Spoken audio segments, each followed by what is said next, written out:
आज आयुष्यात मला पहिल्यांदाच पोलीस स्टेशनला जावं लागलं आणि तो अनुभव खूप वाईट होता. नमस्कार मित्रांनो, स्वागत आहे तुमचं आपल्या 100% अटेंडन्सच्या 27व्या ब्लॉगमध्ये. आज आमचे 3 सेशन होते, पण त्यातले फक्त एकच झाला आणि बाकीचे सगळे कॅन्सल झाले. मग एक ग्रुप फोटो काढला आणि आम्ही घरी निघालो. सकाळीच पासपोर्टच्या पोलीस व्हेरिफिकेशनसाठी मला फोन आला होता. त्यामुळे मी लगेच घरच्या जवळ असलेल्या MIDC पोलीस स्टेशनमध्ये गेलो. ॲप्लिकेशनमध्ये मी तेच सिलेक्ट केले होते. पण तिथे पोहोचल्यावर माझा अनुभव फारच वाईट होता. अधिकारी खूप उद्धट आणि अरेरावी करणारे होते.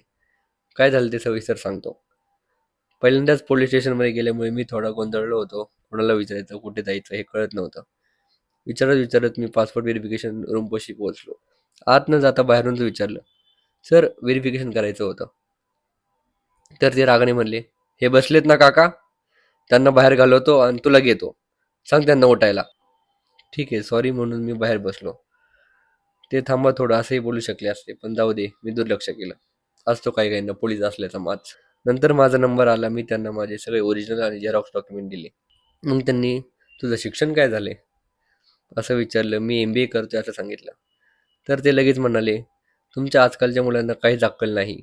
मी दुर्लक्ष केलं.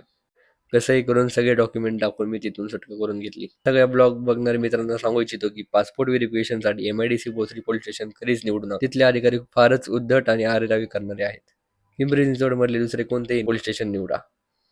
आता मला कळालं स्टेशनचे रिव्ह्यूज का बंद आहेत Google मॅप्सवर. तर आजचा ब्लॉग इथे संपूया आणि उद्या भेटूया नवीन व्हिडिओमध्ये. धन्यवाद.